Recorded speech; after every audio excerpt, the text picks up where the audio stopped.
Eu gostaria de convidar você a abrir sua Bíblia comigo no Evangelho de Lucas, no capítulo 17. Nós vamos ler os versos 20 e os versos 21. Pode ficar sentado mesmo, à vontade. Diz assim o texto: certa vez, tendo sido interrogado pelos fariseus sobre quando viria o reino de Deus, Jesus respondeu: o reino de Deus não vem de modo visível, nem se dirá aqui está ele, ou lá está, porque o reino de Deus está entre vocês. O reino de Deus, como eu disse, é um dos temas principais das Escrituras Sagradas. O tema sobre o reino de Deus, ele não começa no Novo Testamento. Ele já começa desde os primórdios, desde o início da história de Israel, quando nós começamos a entender e quando Deus se revela como o Senhor da nação do povo judeu. Deus liberta o povo de Israel da escravidão do Egito e lhe dá a sua lei, lhe dá a sua constituição, e dando a sua constituição e libertando o seu povo, ele se torna o rei do seu povo, ele se torna o chefe do seu povo. Israel é a nação cujo Deus é o Senhor. É isso que nós vamos enxergando nas páginas do Antigo Testamento. Logicamente que mais tarde nós vamos ter reis humanos, um período de monarquia que vai surgindo na história de Israel, primeiramente com o rei Saul, depois com o rei Davi, Salomão. Depois o reino se divide e aí nós temos uma sucessão de 2 reinos, e cada reino tem os seus reis. E é exatamente nesse momento onde o reino se divide, onde a sociedade começa a se tornar caótica, onde as coisas começam a sair do controle, aparecem os profetas. Os profetas sempre aparecem no momento de caos. Os profetas sempre aparecem quando as coisas começam a sair fora do lugar. E a mensagem dos profetas é uma mensagem de ajuste. Os profetas convidam a nação de Israel, tanto profetas que Deus levanta no Reino do Norte, como profetas que Deus levanta no Reino do Sul, convocando e chamando novamente o povo de Israel, o povo de Deus, ao arrependimento, chamando o povo de Deus a se voltar para o Senhor, chamando o povo de Deus novamente a permitir que o Senhor tenha o domínio e o controle sobre as suas vidas. E é exatamente na literatura dos profetas que começa a surgir o conceito de reino de Deus. Você vai ler o livro do profeta Isaías, e nós temos o livro de Isaías dividido em 3 partes. Temos o primeiro Isaías, o segundo e o terceiro Isaías. O primeiro Isaías do capítulo 1 ao 39, o segundo Isaías do capítulo 40 até o capítulo 50, e do 51 em diante nós temos o terceiro Isaías. E o segundo e o terceiro Isaías, principalmente o terceiro livro de Isaías, começam a aparecer muitas profecias sobre o futuro, sobre o dia em que Deus irá reinar sobre a terra, sobre o dia que Deus exercerá o seu governo sobre este mundo. E se entende por reino de Deus na literatura bíblica exatamente esse momento onde Deus se torna o Senhor, se torna o governante da nação do povo de Deus. O reino de Deus nada mais é do que um momento na história, um momento específico na história, onde Deus governará a terra, onde Deus governará todas as coisas por meio de um rei, por meio de um rei ungido, por meio de um Messias. E esse rei trará justiça, trará paz, trará restauração, trará um novo tempo, trará novos céus, nova terra, um novo momento na história, onde toda essa situação de caos, de desordem, de dor, de angústia que permeia a existência humana, será transformada. O reino de Deus é esse momento final na história, é esse momento ápice na história, onde Deus exercerá o seu governo. E muitas vezes na literatura dos profetas, esse reino aparece com 2 conotações. Muitas vezes aparece como sendo um reinado, natural, humano, uma sociedade reconstruída, uma sociedade onde há justiça, uma sociedade onde não existe mais a fome, uma sociedade onde não existe mais a violência, uma sociedade onde não há mais corrupção no governo, uma sociedade onde não existe mais os desajustes, uma sociedade onde as pessoas elas não estão mais invadidas pela angústia, pela dor, pelo sofrimento, uma sociedade nova, uma sociedade de paz. Mas também em outro momento na literatura dos profetas, também aparece que esse reino é um novo momento marcado por uma sobrenaturalidade. Porque principalmente no terceiro livro de Isaías, ali depois do capítulo 60, você começa a ver algumas profecias aonde diz que quem viver menos irá viver 1000 anos. Ou seja, como se fosse uma sociedade onde as pessoas serão permeadas pela imortalidade. Uma sociedade aonde, quando você lê o Novo Testamento, porque para entendermos o reino de Deus, nós precisamos tanto do Antigo como o ensino do Novo Testamento. Você vai perceber que esse novo tempo será marcado pela ressurreição de pessoas que já morreram. Esse novo tempo será marcado por pessoas que irão viver livres do pecado. Então, ao mesmo tempo que a literatura profética apresenta isso como um reino humano, terreno, nós começamos a ter vislumbres de algo sobrenatural. Mas isso não está tão claro no Antigo Testamento. E aí começa a se desenvolver na história da comunidade de Israel, termina o período dos profetas, e o período dos profetas termina naquele momento histórico que nós chamamos de judaísmo do segundo templo, por volta do século 4, 3 a.C., onde o segundo templo é restaurado. Você pode ver isso nos livros de Esdras, de Neemias, você pode ler isso também nos livros de Ageu, de Zacarias e Malaquias, que são os profetas desse período. Então, os livros históricos que você tem falando sobre esse período do segundo templo é o livro de Esdras e Neemias, e os livros proféticos que você tem sobre esse momento é o livro de Zacarias, de Ageu e o livro de Malaquias. E aí depois nós temos um período que nós chamamos de período intertestamentário, né? Nós cristãos chamamos, mas na verdade é o período rabínico, é o período do movimento rabínico em Israel, e começam a ser escritas muitas outras literaturas. E é exatamente nesse momento que começa a se falar que o reino de Deus seria marcado por o governo de um Messias, de um Mashiach, né? De um rei ungido, de um ungido do Senhor, de um ungido, como você pode ver no Salmo 89, quando Deus diz assim: escolhi a Davi, o meu servo, e o ungi, o tirei de trás das malhadas. Então começa a se fazer essa associação de que Israel será restaurada novamente, voltará a ser uma nação livre. Começa-se a entender, começa-se a ser escritas muitas literaturas. O teólogo Oscar Cullmann, na teologia do Novo Testamento, ele fala que começa a ser escrito alguns textos, e entre eles aparece um livro chamado o Livro de Enoque, onde fala sobre um governo de um Messias, onde fala sobre uma era vindoura, onde o mal será banido do planeta Terra, de uma era vindoura, onde a paz ela irá reinar sobre esse mundo. E é exatamente a partir dessas literaturas aparece um outro texto que também não temos na nossa Bíblia, né?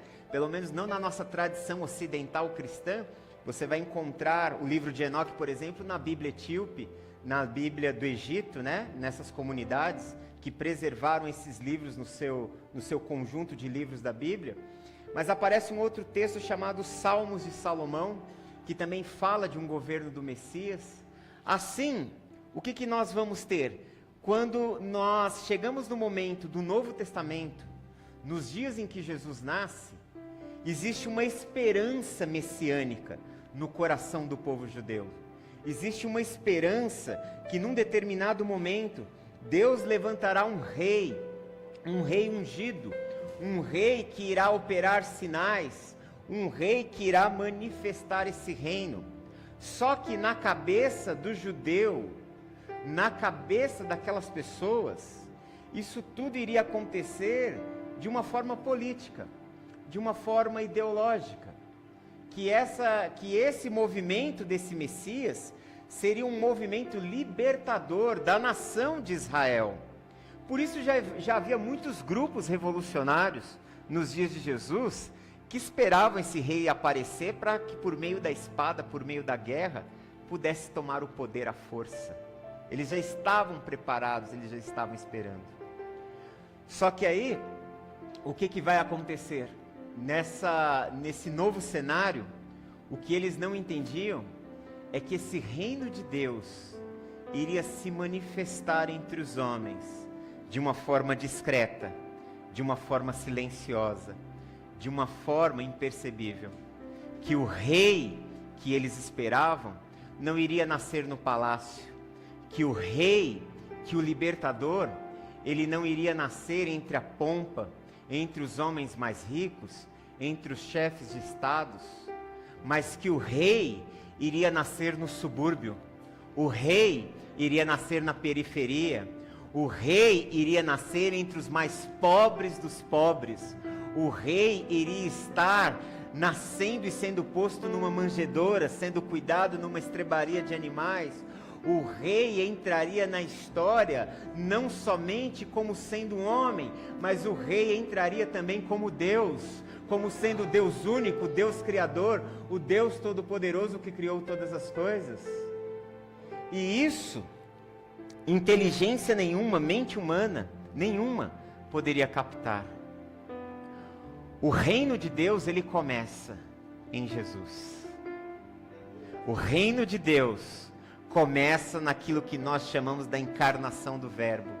O reino de Deus começa quando Jesus vem a esse mundo. Nesse momento, nós temos motivos de alegria, de celebração, mas nós temos também um motivo de um profundo temor. Porque dentro da literatura profética, principalmente no livro de Amós, o reino de Deus, o dia final, onde Deus iria governar, é tratado de uma outra forma.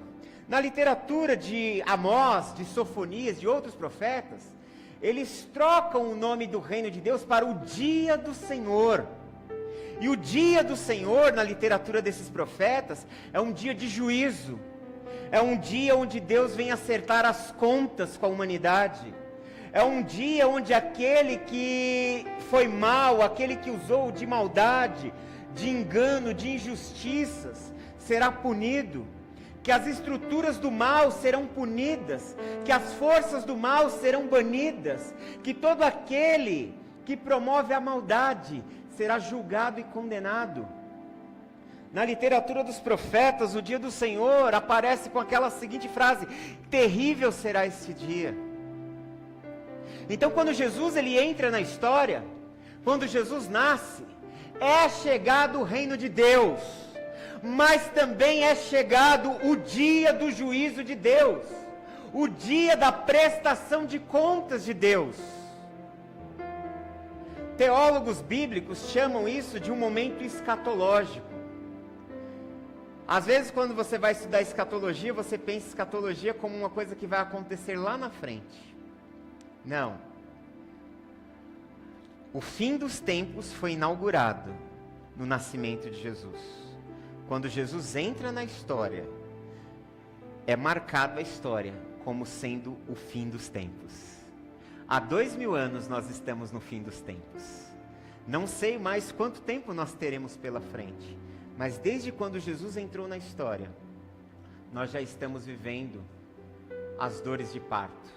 Nós já estamos vivendo o começo do fim. E quando você lê os evangelhos, você vai perceber que o tema da mensagem de Jesus é o reino de Deus. Primeiramente, você começa vendo João Batista aparecendo nos evangelhos, dizendo: arrependei-vos porque é chegado o reino dos céus.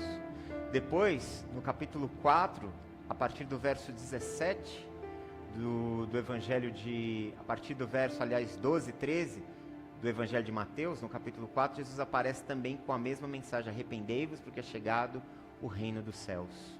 E aí em Mateus 4,17 o texto diz que Jesus saía pelas sinagogas, por Cafarnaum, pela Galileia, pregando, ensinando, aliás, curando e anunciando o reino de Deus. Então o reino de Deus é o tema da mensagem de Jesus. E é uma outra coisa que a gente talvez nunca parou para prestar atenção. Talvez você nunca ouviu sobre isso.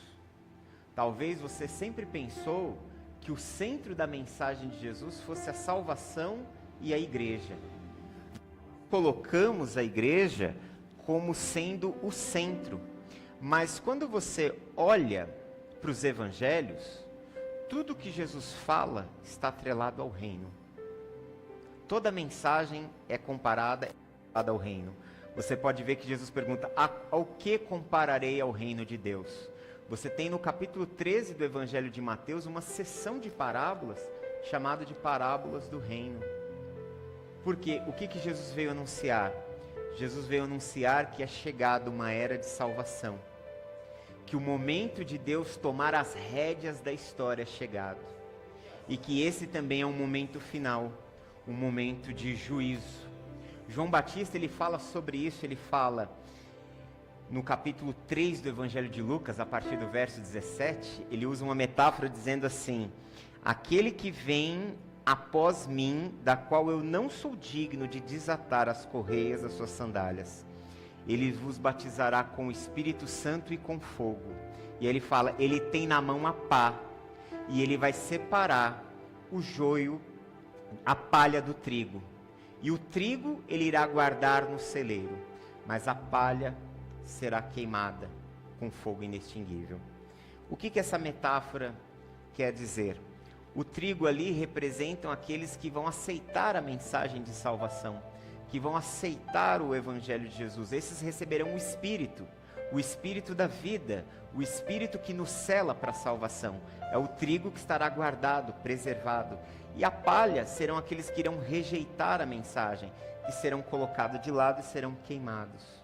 Então você vê que o reino de Deus carrega esses dois conteúdos. O conteúdo da salvação e o conteúdo do juízo divino. O reino de Deus é um chamado para que nós venhamos a nos tornar parte dessa nova sociedade, desse novo tempo, desse novo momento na história. E qual é a nossa atitude, qual é o nosso movimento, qual é a nossa participação para entrar no reino de Deus? É o arrependimento. O arrependimento é aquele reconhecimento de que nós não somos donos da nossa própria vida, não somos donos da nossa própria história.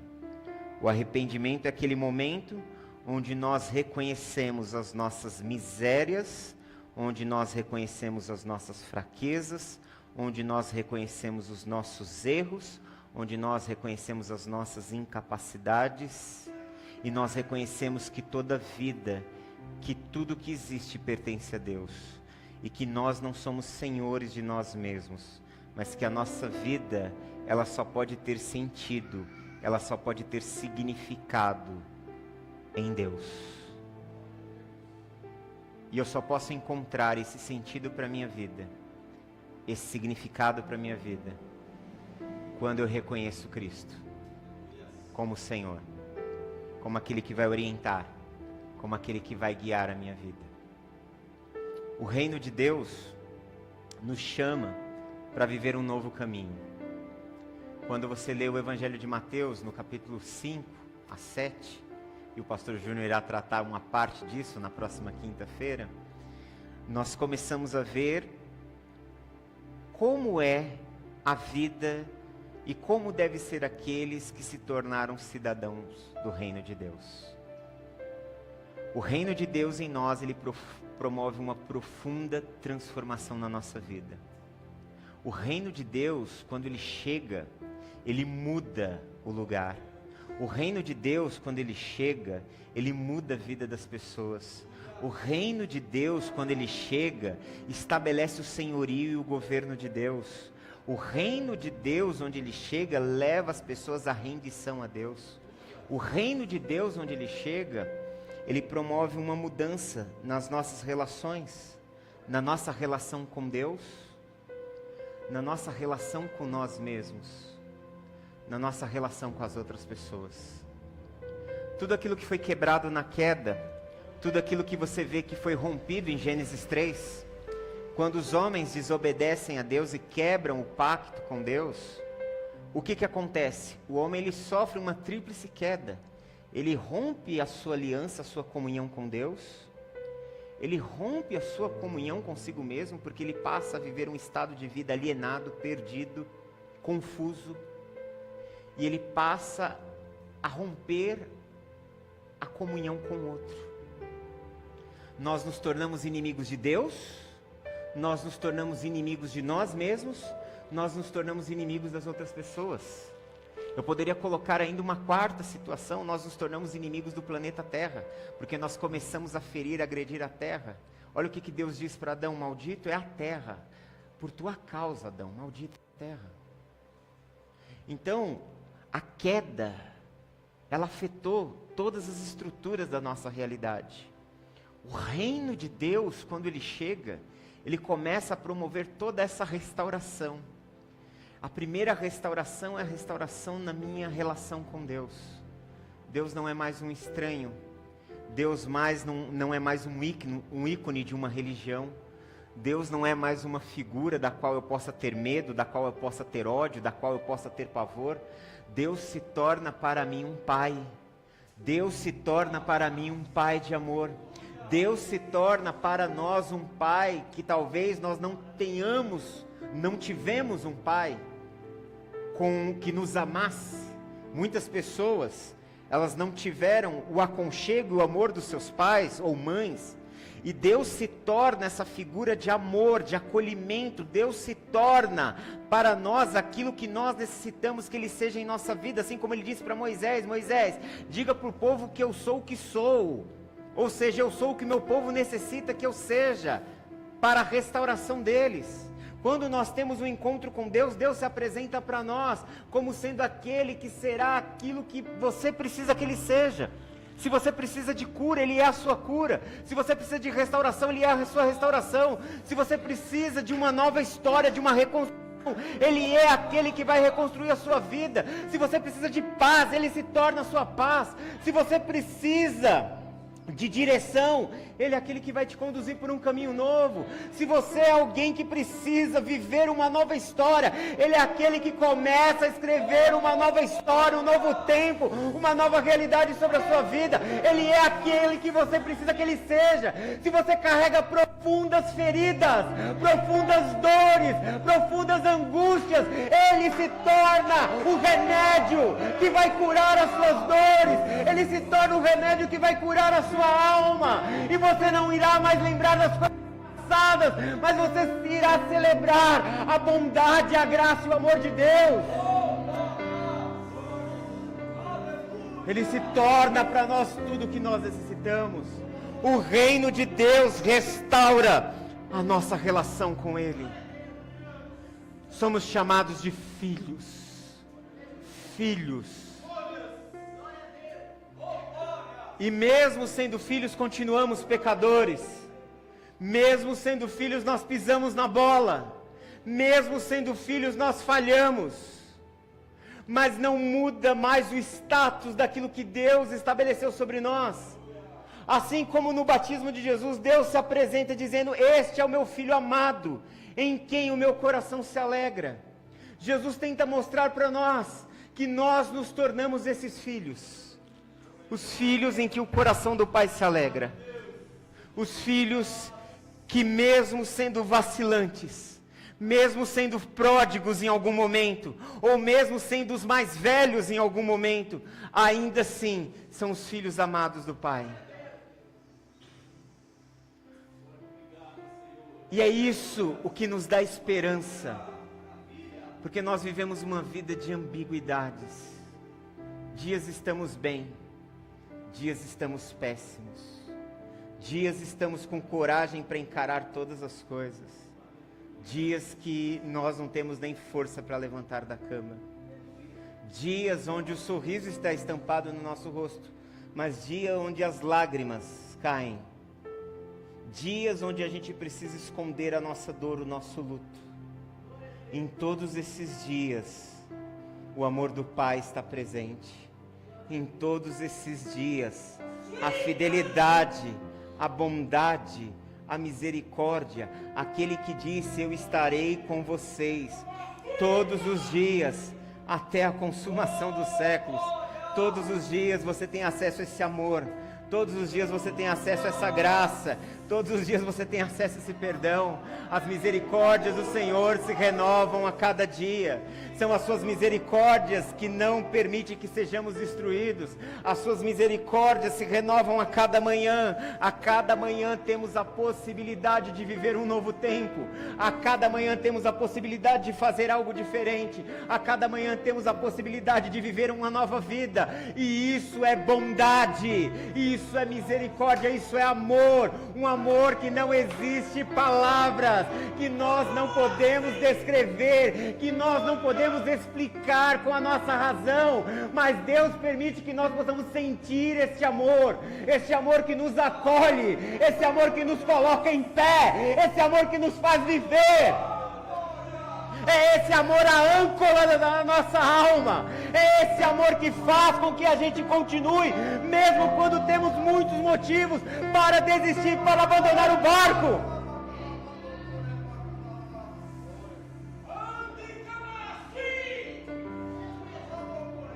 Deus prova o seu amor por nós, diz o apóstolo Paulo, pelo fato de Cristo ter morrido por nós, quando nós ainda éramos pecadores. Mas esse reino, quando chega até nós, não somente restaura a nossa relação com Deus, restaura a nossa relação com nós mesmos. Nós passamos a nos enxergar a partir das lentes do amor de Deus. Nós passamos a nos enxergar a partir do modo como Deus nos enxerga. E poder olhar para nós mesmos a partir desse amor. Poder olhar para a nossa vida a partir dessas lentes é curador em nossas vidas. Porque a cada dia das nossas vidas, vivendo uma profunda transformação. Essa é uma outra característica do reino de Deus quando ele chega na nossa vida. Porque o reino de Deus traz a presença do seu Espírito, o seu Espírito em nós, o seu Espírito de vida, o seu Espírito que se torna o nosso guia, o nosso mestre, o seu Espírito que vai nos orientando, o seu Espírito que vai nos santificando, o seu Espírito que vai nos dando força para vencer o pecado, o seu Espírito que vai nos fortalecendo para vencermos o diabo, o mundo e a nossa própria carne. O seu Espírito começa a nos conduzir numa nova jornada. O seu Espírito em nós, o Espírito de Deus em nós, nos leva a uma nova peregrinação, a uma nova jornada, a uma jornada de autodescoberta, a uma jornada que somos amados pelo Pai, a uma jornada de cura, a uma jornada de aprendizado. O Espírito de Deus em nós ilumina o nosso entendimento, para que a gente possa compreender a palavra de Deus. A Bíblia não é um livro para nós. A Bíblia não é apenas um livro, como um livro de história, um livro de geografia. A Bíblia é para nós a palavra de Deus. E sabe por que você pode abrir este livro? Ao lê-lo, você pode ouvir Deus falando com você, porque o Espírito Santo, ele te ilumina. O Espírito Santo, ele faz com que você consiga ouvir a voz de Deus através desse livro. O Espírito de Deus, ele faz com que você consiga entender que Deus está falando com você por trás de um dos livros mais difíceis de ser interpretado que existe nesse mundo, por trás de um dos documentos mais complexos que existe. Aqui você tem inúmeros tipos de literaturas. A Bíblia é um livro extremamente difícil, mas um crente ao ler a Bíblia consegue ouvir a voz de Deus. Por quê? Porque o Espírito Santo ilumina, porque o Espírito Santo lhe dá compreensão, porque assim como Jesus disse, o Espírito da verdade vos guiará a toda a verdade. O apóstolo João diz na sua primeira carta: e não preciseis que vos ensine, porque vocês têm a unção, vocês têm o Espírito é o nosso mestre, é quem nos conduz, é quem nos revela e nos conduz na verdade. E a verdade de Deus, ela tem o poder de nos libertar. Ela vai libertando dos pesos, das amarras, das angústias, de quem nós éramos, de como nós vivíamos, de como nós olhamos para a vida. A palavra ela é metaforizada pela água, na própria Escritura. O Espírito também é simbolizado por água. Em Ezequiel capítulo 36, uma profecia messiânica, diz: aspergirei água sobre vós, e vos ficarei limpos. Vos darei um novo coração, tirarei o coração de pedra, e colocarei um coração de carne, derramarei sobre vós o meu Espírito, e vocês viverão.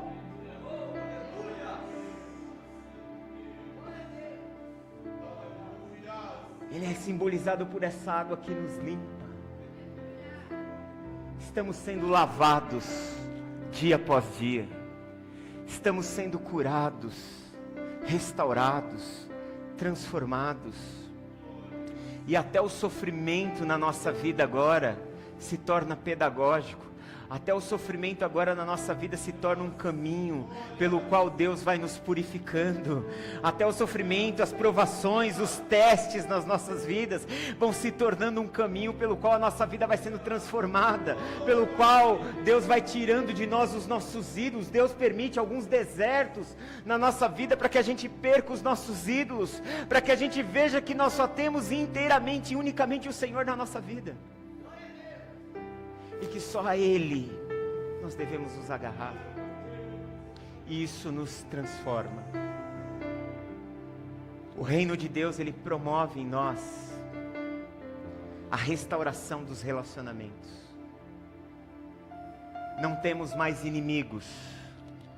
Não temos mais inimigos. Não olhamos mais para as pessoas como nossos adversários. Porque o caminho do reino de Deus, do perdão, é o caminho da não revidação, de não mais pagar o mal com o mal, de não mais devolver na mesma moeda. Mas o reino de Deus nos leva a sofrer muitas vezes as injustiças, confiando que a Deus pertence toda a justiça, porque a sua palavra diz: irai-vos e não pequei, não se põe o sol sobre a vossa ira. Mas a palavra de Deus também diz: a mim pertence a vingança, diz o Senhor, e eu a retribuirei. Então, tudo está nas mãos de Deus. Ele é o juiz que irá julgar todas as causas. Nesse mesmo texto do capítulo 12 de Romanos, onde Paulo diz: olha, a Deus pertence a vingança, ele fala logo em contrapartida: mas no que depende de vocês, se o teu inimigo tiver fome, dele de comer; se tiver sede, dá-lhe de beber; e se tiver nu, o cubras. A nossa atitude não é pagar mais o mal com o mal, mas é devolver em atos de bondade, atos de misericórdia, atos de justiça. O reino de Deus nos transforma e transforma as nossas relações. Passamos a construir relacionamentos curadores. Passamos a nos tornar instrumentos de amor e de bondade. Passamos a ser instrumentos para ajudar o outro. O reino de Deus em nós cura nossa relação com o meio ambiente. Deus está restaurando o planeta Terra. Aos nossos olhos parece que não. Você vê tsunamis, você vê catástrofes, mas o apóstolo Paulo diz: a criação geme e chora, esperando a manifestação dos filhos de Deus. O reino de Deus, no momento final da história, será marcado pela renovação dos céus e da terra. Novos céus e nova terra, uma nova realidade.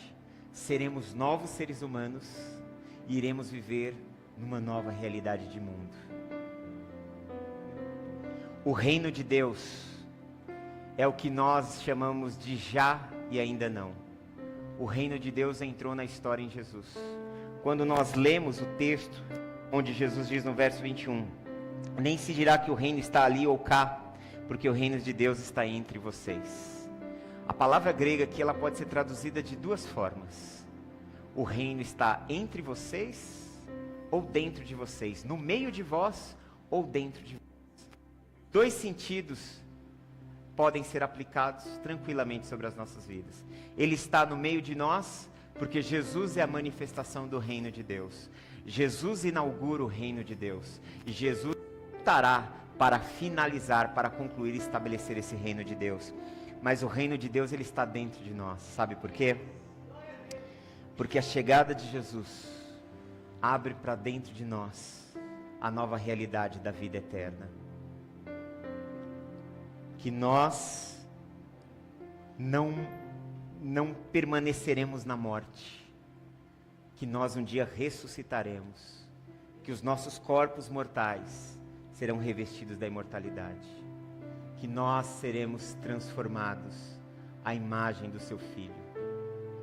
O reino de Deus nos traz a esperança de que tudo isso irá passar. E Deus secará dos nossos olhos toda lágrima. E qual é o nosso posicionamento em relação a isso? Nós precisamos levar esse reino. Você se tornou um agente do reino de Deus. E como é que nós levamos esse reino de Deus para as pessoas? Como nós levamos esse reino de Deus para fora dessas portas? Através do anúncio do Evangelho de Jesus, mas principalmente através do serviço. Atitudes de bondade, de acolhimento. A igreja que cumpre o seu papel no reino de Deus é uma igreja que se preocupa com os pobres, que se preocupa com os marginalizados, que se preocupa com aquele que sofre, que se preocupa com aquele que está abandonado, que não faz acepção de pessoas, que é a igreja de todos, que acolhe a todos, que ama a todos, confiando no poder transformador do nosso Deus. Nós precisamos viver o reino dentro de nós e transmitir o reino para as pessoas lá fora. Por isso eu encerro a mensagem dessa noite. Quero te convidar a se colocar em pé. E eu quero orar com você. O reino é chegado. O reino está no nosso meio. O reino está dentro de você. E que essa experiência e esse entendimento dessa verdade possa ser libertador sobre a sua vida. Que possamos experimentar o poder desse reino. Que esse reino possa nos marcar. Que possamos ser os instrumentos vivos de transformação. Que possamos ser esse sinal que aponta que nada está definido, que nada está terminado, que Deus tem uma nova história, Deus tem um novo caminho, Deus tem uma nova realidade. Pai, nós te louvamos por tua bondade e graça, te bendizemos por esse tempo aqui nesta noite. Senhor, que a tua presença, Senhor, venha sobre a vida do teu filho, da tua filha, tanto os que estão aqui nessa noite como os que estão assistindo, ó Pai.